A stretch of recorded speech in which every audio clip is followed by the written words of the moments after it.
Buenas tardes, soy Juan Dosa, el CEO de Cangrejo Histórico, y hoy me encuentro con Johan Paloma, un experto en el Partido Conservador y los movimientos de derecha en este país. Johan. Bueno, mucho gusto a todos los que ven este video. Un gusto estar con Juan Dosa, con Cangrejo Histórico, compartiendo este espacio. Bueno, Paloma, el motivo de este video es porque un usuario en TikTok me etiquetó donde escuchó un video de Mario Hursic diciendo que Laureano Gómez tenía un amante en su vida en Alemania. ¿Qué podemos decir respecto a eso? Sí, yo vi el video, de hecho me pareció muy curioso. Sin embargo, pues es bastante, digamos que polémico y poco serio en materia de citar fuentes. Por ejemplo, Hursic cita un libro que se llama El Parlamento en Pijama, que es un libro publicado en 1934 por el senador liberal Pedro Juan Navarra. Ujú. Eh, en este libro efectivamente se halla una cita donde Pedro Juan Navarro trae a colación una experiencia en la costa para el año de 1934, donde se hallan en una cena José Camacho Carreño, uno de los leopardos, se halla José Gaviria y otro personaje que no recuerdo cuál es, y Laureano Gómez. Ellos cuatro estaban cenando aquella vez. eh, y lo que llama aquí la atención es que el libro de Pedro Juan Navarro, El Parlamento en Pijama, es un libro, una chismología, es un libro de chismes, no es un libro propiamente científico o de análisis político, sino son una serie de chismes que van más al ataque a las personas, a los conservadores de aquel momento. Entonces lo que se narra allí es que ellos se pusieron a beber como en toda fiesta y digamos que por los tragos y demás empezaron a hablar de los amores pasados. Entonces cada uno empezó a hablar del amor del pasado y llegó el punto en donde Laureano Gómez, que fue el último, empieza a hablar, según lo que dice el libro. En este punto, Laureano, aquí yo quiero decir que es una narración muy novelesca, es una descripción demasiado novelesca. Incluso el mismo autor Pedro Juan Navarro dice que esta es una narración propia de los relatos de la novela de Oscar Wilde, El retrato de Dorian Gray. Ujú. Entonces, lo que se dice allí es que Laureano se levanta de su silla, mira a todos mientras sigue bebiendo, tal cual, yo digo lo tal cual. Sale la luz de la luna por detrás de una nube e ilumina a la casa y las palmas y el mar generan la música y el ambiente. Y Laureano entre tragos presuntamente confiesa haber tenido un amor en Berlín, mientras, o bueno, durante el tiempo en que fue ministro en Alemania. Lo que llama la atención aquí es que todos pues esperan que hable de una mujer, pero habla de un, comillas, mancebo, un joven alemán de belleza apolínea, tal cual dice el relato, blanco, ario, que lo fascinó y le encantó. Eso es lo que dice este chisme. Ujú. Y es la fuente que utiliza este señor, Mario Hursic, que ya hace parte de una generación de hombres poco serios, ¿sí? Una generación de señores que citan cualquier basofia con el fin de generar contenido en redes sociales. Lo cierto es que Laureano empieza a declarar que extraña a este hombre, y según se dice, José Gaviria y José Camacho Carreño se miran ambos a los ojos como extrañados y la luna se oculta tras una nube. Esta es la narración novelesca que Gursis da como fuente fidedigna en TikTok para decir que Laureano Gómez tenía tendencias homosexuales y que había tenido un amante hombre en Berlín. Lo cierto es que el libro de Pedro Juan Navarro, El Parlamento en Pijama, es una compilación de chismes que buscaron deslegitimar a las diversas cabezas del conservatismo en 1930. ¿Sí? aquí hallamos, por ejemplo, que existen dos ediciones. La primera edición es la narración novelesca con descripciones pomposas y demás, y la segunda edición, que es una edición más mesurada, donde se le borra, no sé por qué motivo, y no sé quién cuenta un chisme de esta manera, se le borra todas las pompas, las descripciones, la noche plateada y lunar, todo eso se le borra para ir al grano y contar que Laureano Gómez había confesado pues un amorío en Berlín. Ahora bien, eh, dentro del contexto de la época, allí hallamos un estudio absurdo de la Universidad Nacional llamado el psicoanálisis de un resentido, ¿sí? En donde le hacen un psicoanálisis a Laureano Gómez y allí vuelven y citan a Pedro Juan Navarro, pero además de eso pretenden, digamos que, acusar a Laureano de señalar a sus contrincantes políticos de homosexuales y demás. Esto es cierto, durante el contexto de la época, no solo el conservatismo, sino todos los políticos en general se acusaban de homosexuales para, digamos que, generar tensiones, para acabar con un nombre, para acabar con la virilidad y demás. Esto era una práctica cotidiana. Se ve en el momento mismo en que hay declaraciones entre políticos en medio de los debates en el Parlamento de que supuestamente Carlos Lleras era homosexual, ¿sí?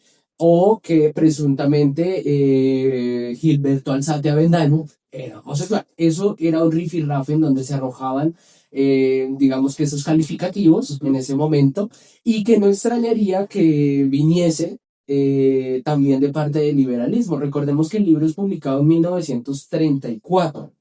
Este libro, que viene de Pedro Juan Navarro, que fue un senador liberal, eh, digamos que se da en un contexto de bipartidismo, es la República Liberal. En ese momento ya estaba saliendo estaba saliendo Enrique Olaya Herrera y venía Alfonso López Pumarejo, y se estaba generando una serie de comentarios feos, se estaban generando publicaciones que deslegitimaban a los líderes conservadores, que eran la oposición en ese momento. Y es muy curioso porque recordemos que el caso de Mamá Toco, ese policía que fue boxeador y fue linchado en un parque en Bogotá, supuestamente era para encubrir la homosexualidad de Alfonso López Miquelsen, que fue encontrado en un vehículo, al parecer con otro hombre. Sin embargo, como el presidente de esa época era López Miquelsen, perdón, Pumarejo, ya era el segundo periodo, estamos hablando del año 44, pues entonces el único periódico que hizo eco de esto fue El Siglo. ¿Y cuál fue la respuesta del gobierno? Pues declarar al Siglo como un periódico sectario. Y es extraño porque Laureano y Alfonso eran amigos, ¿no? Sí, ellos eran amigos, pero sin embargo, dentro de todo ese rifirrafe, la efervescencia del bipartidismo que venía, digamos que gestándose en un momento tan álgido como fue la caída de la República Conservadora, la llegada de la República Liberal, y todo tipo de bajezas se utilizaban en política para descalificar. La cuestión con Laureano, eh, venida en el libro de Pedro Juan Navarro. De hecho, él dice, el libro se titula completo, es El Parlamento en pijama, o este libro podría llamarse Aguas Fuertes del Partido Conservador. Sí, intentando revelar los misterios ocultos de cada uno de los jefes del partido. Mario Jursis, aprovechando un nombre, una trayectoria dentro del periodismo, dentro de la escritura, busca hacer contenido viral, busca deslegitimar a una figura como Laureano, utilizando la fuente más sosa y absurda que puede tener, y que solo es esa fuente la que él utiliza. Si tuviéramos más fuentes podríamos discutirlo mejor, pero es una fuente de chismología. Ahora, llama la atención también que dentro de la reunión, según lo que se relata allí, está José Camacho Carreño, quien fue uno de los leopardos. Recordamos que los leopardos fueron siempre la antípoda al laureanismo. Los leopardos siempre criticaron fuertemente al laureanismo siempre se opusieron a lo que ellos decían la doctrina para perros. Ellos decían que Laureano era demasiado salvaje, ellos se consideran civilistas a sí mismos, ¿no? Más que eso, ellos lo que decían era que Laureano había delimitado al partido para que trabajase siempre todas las líneas del partido, todas las facciones, trabajasen siempre mecánicamente a la par del laureanismo, ¿sí? Ellos se diferenciaban a Laureano porque ellos decían que Laureano era, al contrario, era muy legalista, muy civilista, y ellos veían que había la necesidad de romper con todos esos esquemas doctrinales del laureanismo, con todas esas delimitaciones, con todo ese legalismo, para dar una transformación conservadora realmente a la República. ¿Qué es lo que ocurre allí? Eh, en la reunión está José Camacho Carreño, que supuestamente se mira con uno, creo que con su anfitrión, y se quedan extrañados, los dos se miran como que está diciendo Laureano, pero llama la atención que posterior a esos años, 30, el debate vuelve a hacerse efervescente dentro del Partido Conservador y jamás se utiliza esa arma, ese as tan poderoso como hubiese sido una calificación de homosexualidad Laureano Gómez dentro de esas disputas, jamás se utiliza de leopardos a laureanistas, ¿sí? ¿Y por qué lo digo? Porque en ese contexto de la época en donde estaba toda la virilidad, donde la homosexualidad pues era ahí casi que inexistente en la sociedad pública, eh, hubiese sido un escándalo para Camacho Carreño. Existe un libro que se llama El Leopardo Mártir de José Camacho Carreño, en donde él hace una vindicación a su persona, a su nombre, tras un asesinato que hubo, creo que asesinó a su cuñada, porque él se sintió afrentado a su honor, a su virilidad, a su hombría, porque lo empezaron a insultar terrible, le pegaron, no sé qué, la familia de su esposa.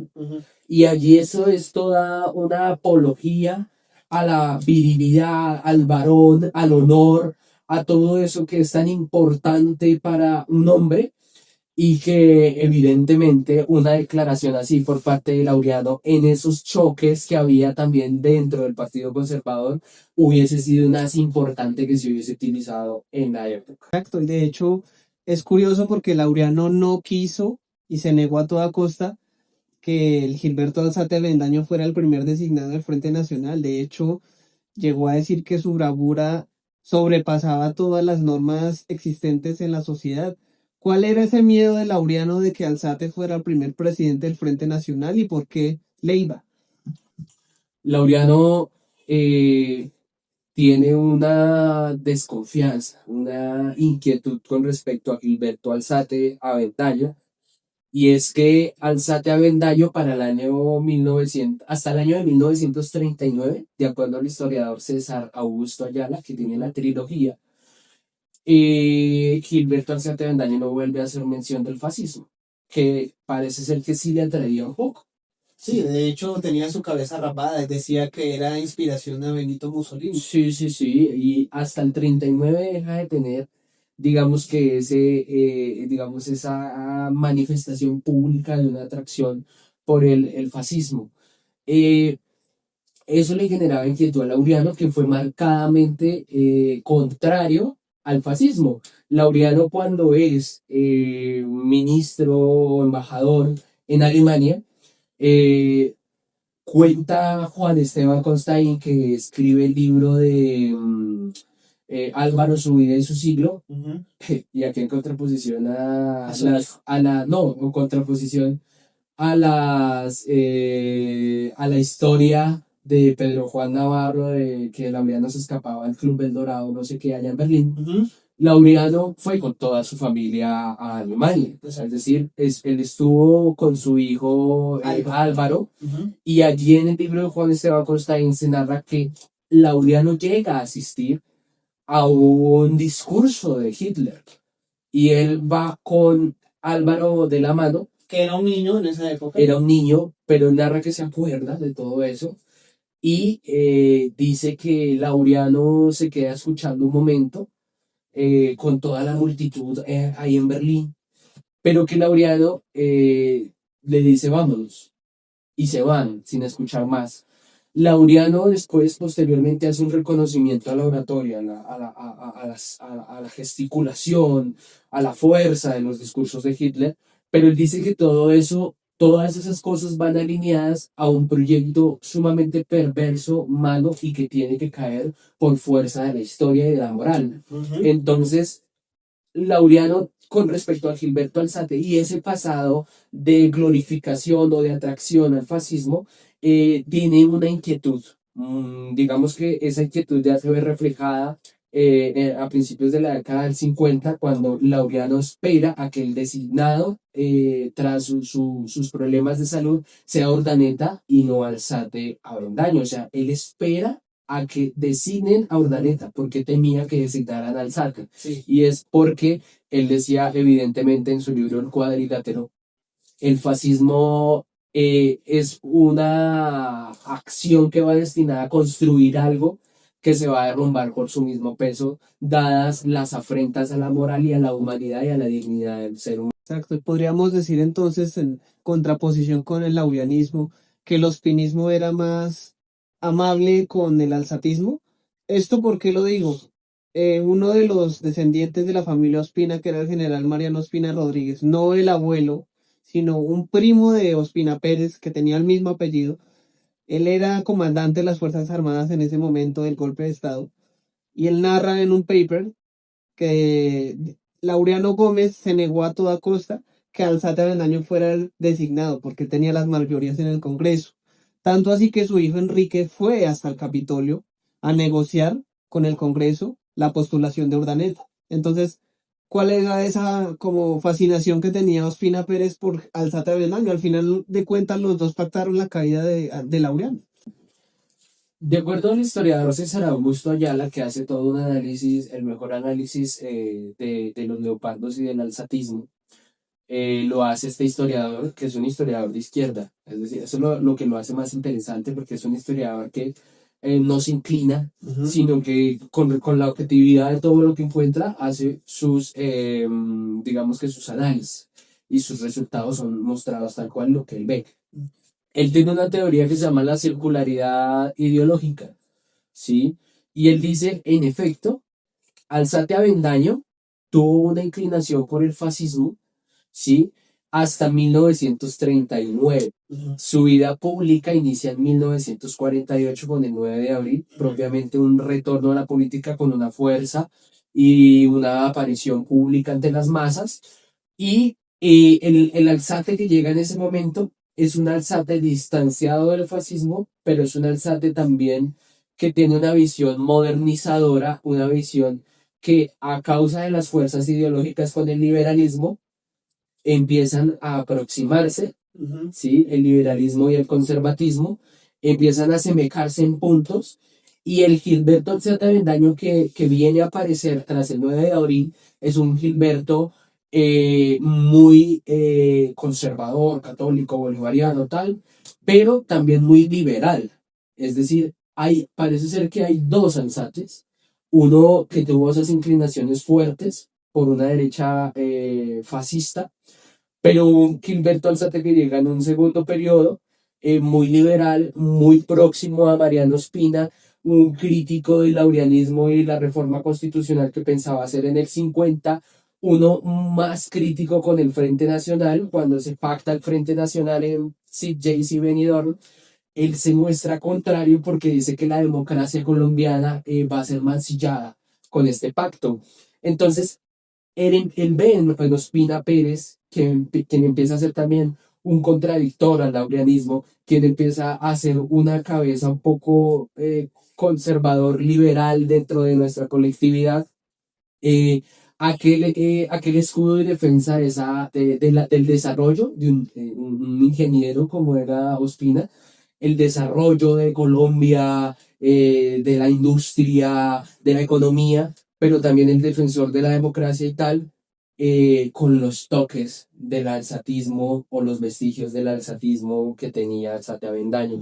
Pero Laureano Gómez nunca le perdonó esas inclinaciones que tuvo antes del 39 Avendaño. Sin embargo, y podrían decir algunos TikTokers o los que están viendo esto, Laureano cambió también de parecer. Es muy distinto el Laureano previo a su presidencia y el que fue el Laureano conciliador del Frente Nacional, que permitió incluso que un personaje como Guillermo León Valencia, que era completamente olvidado dentro del partido, se quedara con la segunda candidatura en lugar de postular a su hijo que consideraba su seguidor ideológico. Y afortunadamente, tal vez para Laureano, pues Alzate falleció de un infarto, algunos dicen que de un problema estomacal. Entonces como que todo se le dio a Laureano para ser ese hombre conciliador y sin embargo sigue generándose mucha polémica por su figura previa a la presidencia. ¿Por qué esa necesidad de estar hablando de Laureano y por qué recordamos a Laureano sectario y no a Laureano conciliador del Frente Nacional? Yo siempre los grandes hombres de la historia tienen varias fases. Y no solo el Laureano, ya lo mostramos con Alzate. Bolívar también tuvo varias fases. No se puede hablar del Bolívar de 1810, es el mismo Bolívar de 1828. ¿Sí? Laureano, cuando empieza en política, recordemos que cuando empieza como a adentrarse, a observar poco, es durante el periodo de Rafael Reyes, del general Rafael Reyes. Es un periodo donde se salía de la guerra de los 1000 días. Es un periodo donde venía de perderse Panamá, es un periodo donde se decía que aquella generación de los antiguos conservadores había convertido el partido en una máquina de votos, en una máquina de coimas, en una máquina de sobornos, es decir, había una decadencia ideológica en el partido. Y Laureano llega en ese periodo, en un periodo donde él, junto a Enrique Olaya Herrera, marchaban en contra de Rafael Reyes y en contra de todo el sistema que tenía montado una parte del Partido Conservador. Eh, es un Laureano que busca levantar de nuevo las banderas caídas del conservatismo. Es un Laureano que se convierte en un héroe para los conservadores, es decir, las imágenes que llegaron a hacerse, las estampitas con oraciones para que Dios protegiera a Laureano porque era el salvador del partido, pues se da dentro de un periodo de decadencia del Partido Conservador. Finalmente llega el Laureano al Congreso, restaura el partido, se acerca mucho a Pedronel Ospina. Bueno, también hace las críticas a Marco Fidel Suárez hasta que lo destituye. Sí, Y ese Laureano que vemos nosotros en ese primer momento es un Laureano que busca levantar las banderas del partido y es un Laureano que, recordemos, está en un periodo de triunfo de la Unión Soviética, un periodo de amenaza. El periodo de 1930 es un periodo de guerra civil española y es evidentemente un combatiente, ¿sí? Lo que ocurre es que Laureano, digamos, en todo ese camino de pensamiento, en todo ese camino de pensar la política y de pensar el país, empieza a darse cuenta que con la llegada de la República Liberal la violencia se recrudece, se vuelve visceral, se vuelve terrible, y Laureano Gómez evidentemente culpa de esta violencia al bipartidismo. Es decir, Laureano dice, es un pensamiento muy propio de esa España triunfante de Franco. de Francia, sí. ¿Sí? Y él dice, no, los partidismos traen división y traen división a la nación. Y empieza entonces ese Laureano a combatir al liberalismo. Llega la constituyente de 1950, una constituyente con unas características de un Estado orgánico, Corporativista. corporativista, con valores muy medievales, donde el Partido Conservador se posicionara como la unidad nacional, ¿sí? Donde, con una tesis muy de Carl Schmitt, señala al Congreso como una patraña, como un acervo eh, de burgueses que se reúnen a discutir cosas que no son reales y que no, nunca se hacen. Entonces, ese Laureano es el que propone la unidad nacional en esa constituyente, pero que posteriormente viene el golpe de Estado. Rojas Pinilla utiliza la constituyente para todos sus malignos designios y el Laureano que ve con preocupación la corrupción exacerbada de los militares, el asesinato de todo tipo de personas que se opusieran al régimen, todos los marchantes, la masacre en la Plaza de Toros de Bogotá. Del 56, claro. Exactamente, y de acuerdo no solo a Laureano, sino a Alberto Lleras Camargo, eh, pues es un periodo en donde había un derroche monumental de dinero, ¿cierto? Que habían construcciones, la calle 26, el aeropuerto, ta, ta, ta. O sea, habían construcciones, había un florecimiento de la economía, pero la mayoría de dinero se la robaban aquellas élites que se posicionaron, aquellas élites militares. Laureano Gómez ve todo este fenómeno, ve la decadencia de los partidos arrinconados, ve el cierre de periódicos, el siglo deja de emitirse, habían cosas que los periódicos no podían decir, y él dice, evidentemente hay que ir por el bienestar de la nación.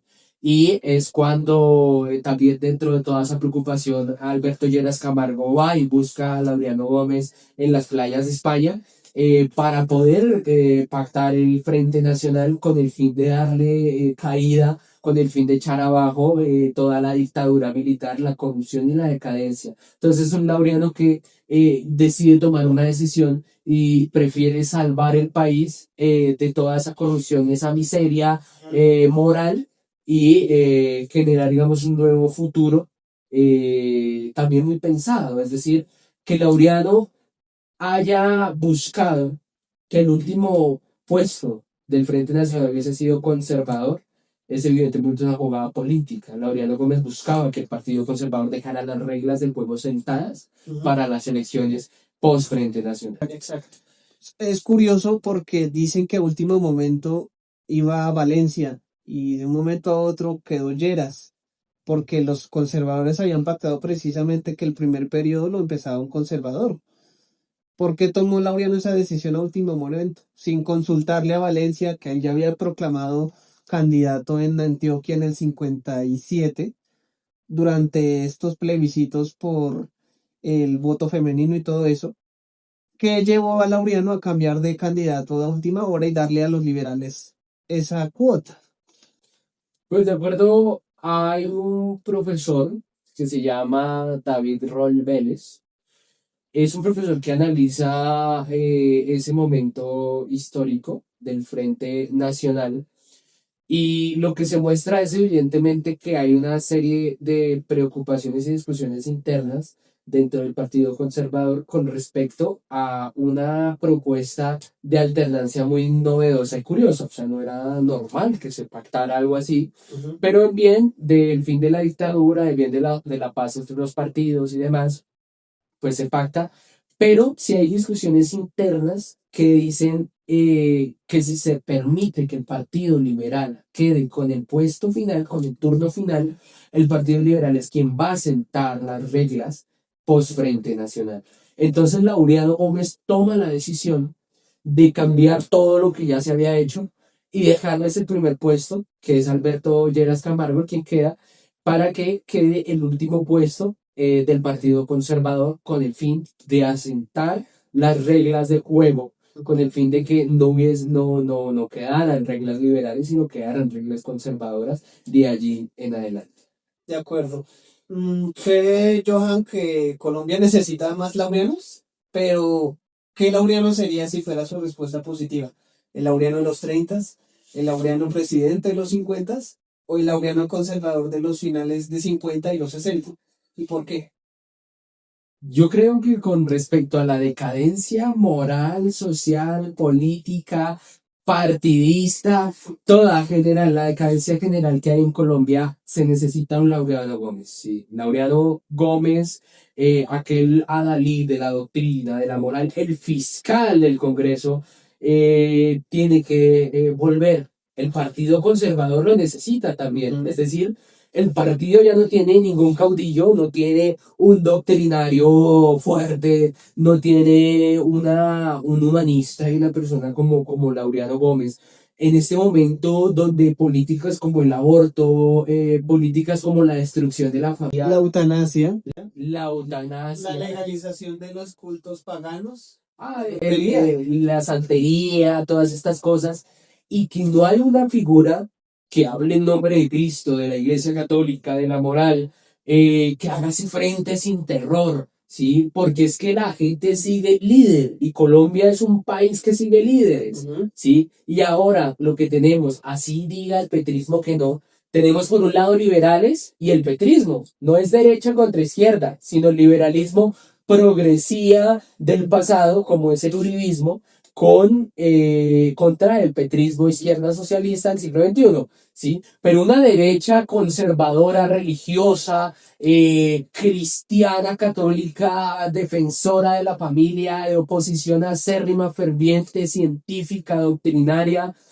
al aborto, no existe.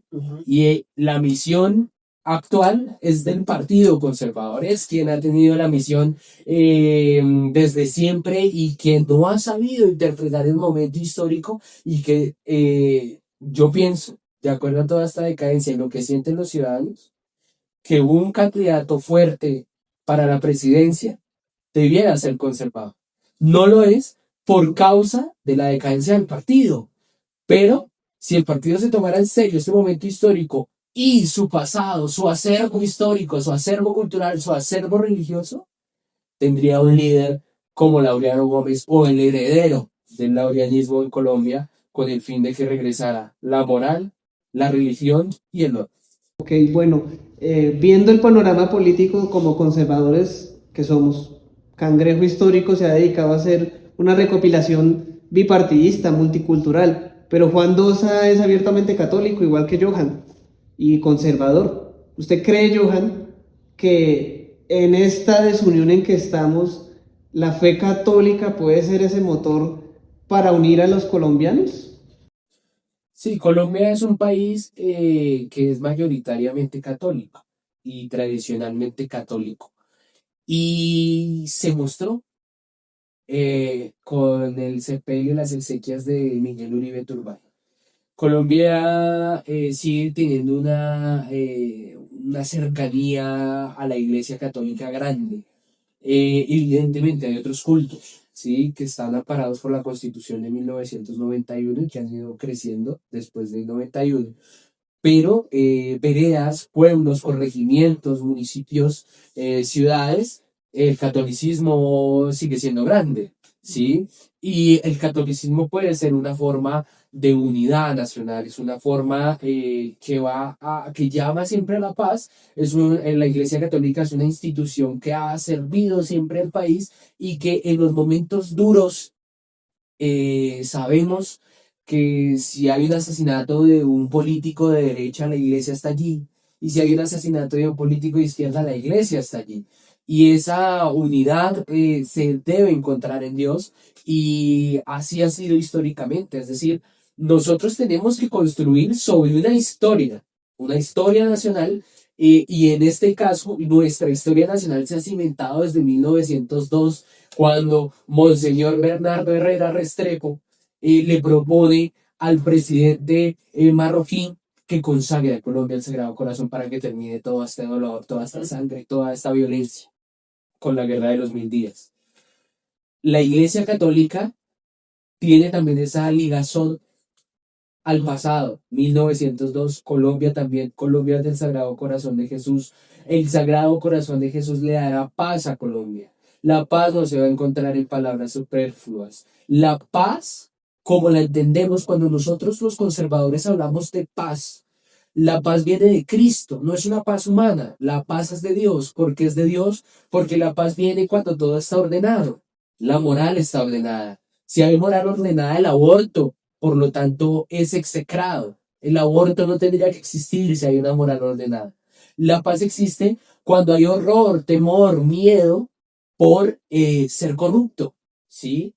Hay un interior impoluto, un interior pulcro, un interior ético y moral, ¿sí? La paz existe cuando las cortes no se dejan sobornar. La paz existe cuando uno, mandato de la iglesia, trabaja por la patria con todo su corazón y no en beneficio de su estómago, ¿sí? La paz viene de Dios y Dios nos enseña eso, el Sagrado Corazón de Jesús nos enseña eso y la unidad vendrá de la iglesia católica porque somos un país tradicionalmente católico y, y la mayoría de la población es católica. Y cuando haya violencia, quien siempre hace llamado a la paz y quien contiene la paz en sí es la Iglesia Católica fundada por Cristo. Exacto, de hecho, el Partido Conservador en buena hora ha cambiado su lema al Partido del Orden. Puede que no se esté viendo ese orden, pero es un propósito que quieren llegar los conservadores. Pero estamos dejando de lado el acervo cultural de los conservadores.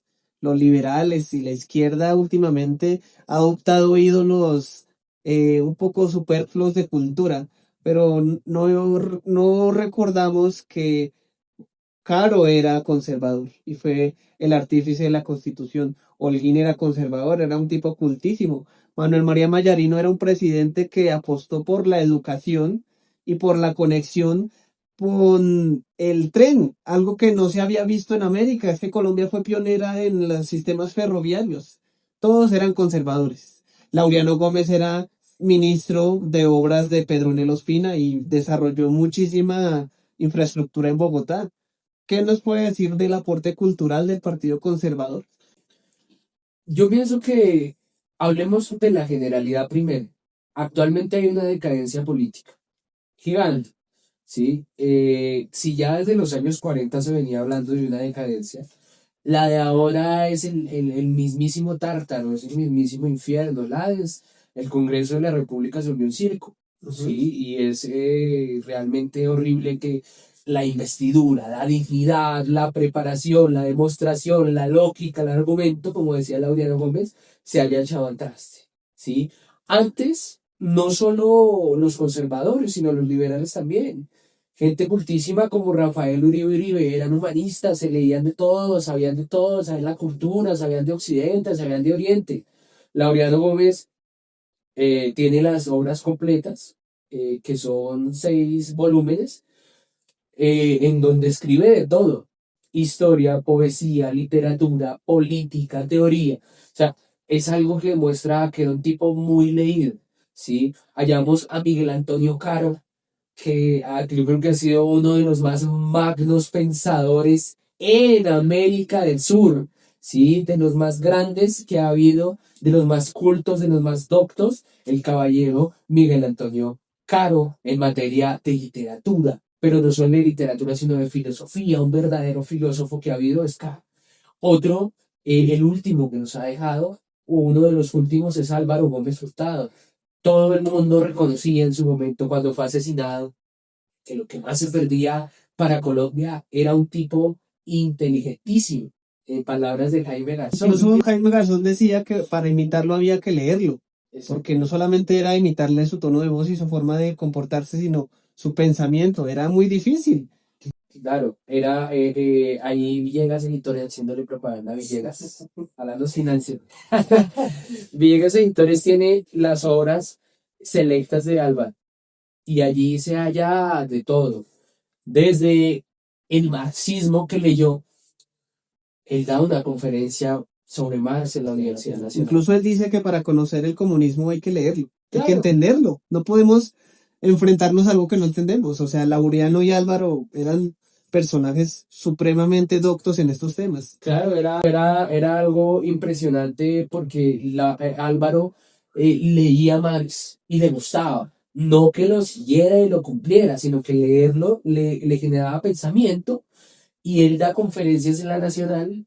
Juan Esteban Constaín narra una anécdota en donde llega a la Nacional y todos los muchachos a tratarlo mal y tal. Y él dice que entra como el flautista de Hamelin a el auditorio de la Nacional y entran todos detrás de él y él se sienta y él da 3 horas de cátedra de Marx, el Capital, el Manifiesto Comunista, la dialéctica materialista, todo eso, y queda todo el mundo impactado, no, nada, de este tipo que si yo pensé que este man solo leía Maurras, no, pues sí, leía Marx, y es esa preparación de Álvaro Gómez, no solo eso, sino la sensibilidad con la pintura, la sensibilidad con la escultura, el arte, la filosofía. El Partido Conservador se ha encargado de tener grandes figuras. A uno que me encanta mucho, y esto podrá sonar contradictorio, no sé, me gusta Laureano, pero también me fascina Marco Fidel Suárez. Sí, el que tanto recibió palo del laureanismo, Marco Fidel Suárez, escribe unas obras maravillosas en una gramática preciosa y espectacular, como es Los sueños de Luciano Pulgar, de Ujú. Marco Suárez. Incluso salieron en un periódico y todo.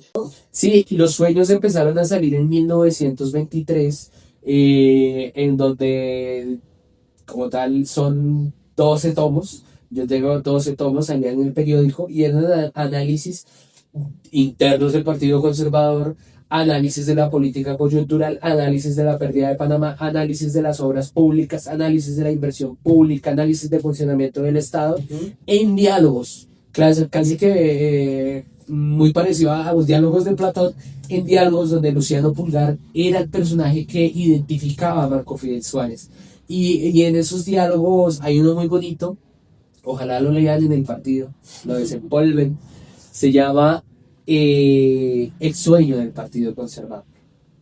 Y allí narra que aunque hemos tenido contradicciones como partido, por ser la política una actividad propia de Dios, no de los hombres, no es como las ciencias positivistas, sino es una actividad propia de Dios. Los hombres se equivocan, a veces pueden ser contradictorios, a veces nunca culminan los proyectos políticos porque es una actividad propia de Dios. Y ahí se narra qué es el Partido Conservador. Se discuten entre varios personajes qué es el Partido Conservador, y Grosio, que es el personaje sabio, el docto, la sabiduría en los sueños de Luciano Pulgar, empieza a exponer lo que es el partido desde las representaciones romanas, desde los ejemplos romanos, griegos, occidentales, de qué es el Partido Conservador. Entonces el partido siempre ha sido muy culto. El liberalismo también tuvo gente culta también. Alberto Lleras Camargo era un tipo doctísimo. Gabriel García Márquez decía que fue una pluma literaria perdida en la política,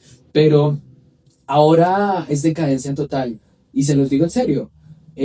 Tipos como Racero, tipos como Petro, tipos, incluso yo lo voy a decir, tipos de derecha que uno ve y no escriben sobre humanidades, no tienen conocimiento de eso, sino que la política se ha vuelto algo histriónico, algo de escándalo, algo que los votos se tienen que conseguir como sea, si sean con escándalo, ya no es la altura del debate, ya, sino la descalificación a la persona, lo que llaman las falacias ad hominem.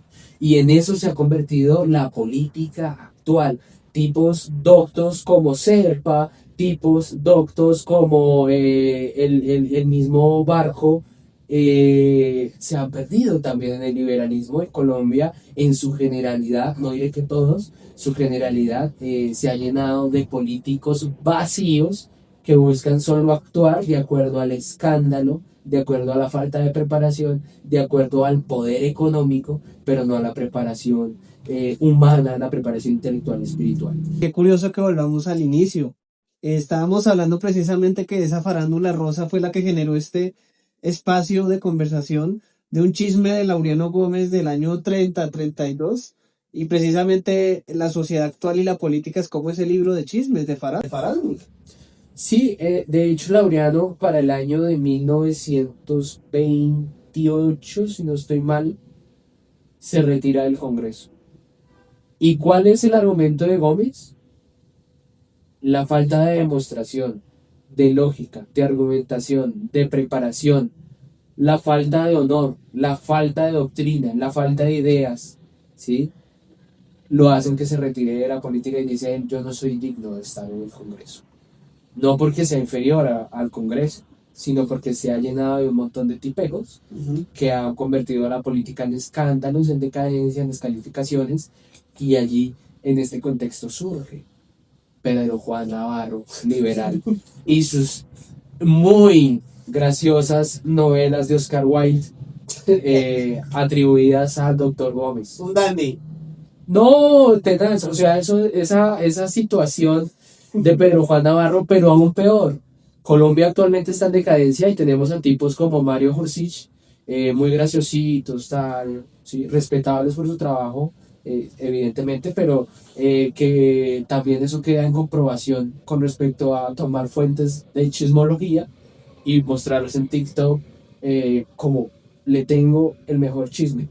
A mí me dice, esto es un chisme, yo no sé si es verdad. Le tengo el mejor chisme, Laureano dijo esto. ¡Ah! No, así son en TikTok. Ya para cerrar, Johan, datos rápidos de Laureano. Laureano era nariñista, bolivariano, santanderista.